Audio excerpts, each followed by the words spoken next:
Good morning, everybody. Thanks for tuning into these devotions, which I've been finding really helpful myself. So thank you too for the others from Bridge Church Lincoln who've been doing them as well. I've been thinking quite a lot about change recently. For the huge majority of the population of the UK and of the world, and I don't need to tell anybody this, life has changed quite radically over the last few weeks. For most people in a work situation, the change has meant one of three things. For key workers, they're mostly doing the same job as they were before, but in a very different set of circumstances with a whole new set of challenges. And aren't we grateful to them, rightly giving them credit every Thursday evening at 8 o'clock? For millions of others, as many as 9 million I've read, they've been put on furlough, or having pay cuts, or wondering even if they'll have a job or a business at the end of all this.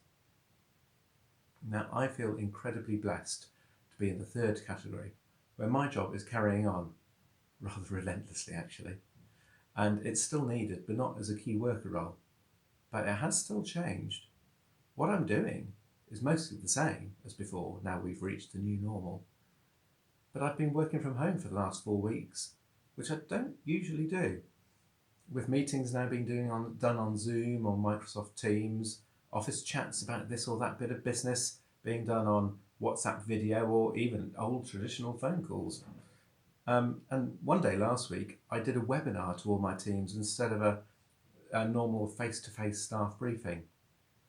And that was interesting, for they could all see and hear me, a bit like you can today, but I couldn't see or hear them, so they could all have been in their pyjamas, as you might be, in fact. Now, Hebrews 13:8 says that Jesus is the same yesterday and today and forever. Now, there's an old song about that, but you'll be pleased I'm not going to sing that for you today. But I do remember singing it when I was a schoolboy, on a Christian camp in the holidays. We were potholing, and when we were in the deepest, darkest part of the cave, we all turned our head torches off and experienced the complete absence of light, like I've never experienced before or since come to that, and we sang that song.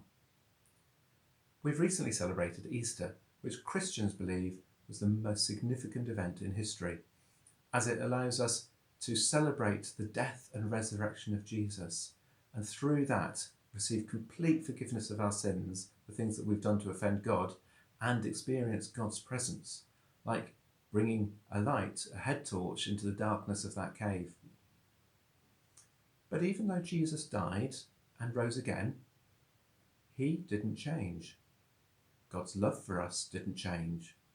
Everything changed for humanity, but God remained the same. At the moment, for me, everything about the way I do my job has changed. But the job is now the same as it was before. Similarly, how we do church, how we communicate God's love to one another and to the world has all changed. But we are still his church, and the love we're communicating is the same love of God, unending, endless, and unchanging. And when we come out of this temporary normal and emerge into a hopefully changed and improved world, my job will still probably be the same. But God's love for us and what he loves his church to do will definitely be the same. So hang on in there, because Jesus is the same yesterday before the pandemic, the same today during the pandemic, and the same forever after the pandemic. He loves you, God loves you, and his church loves you. Have a great day.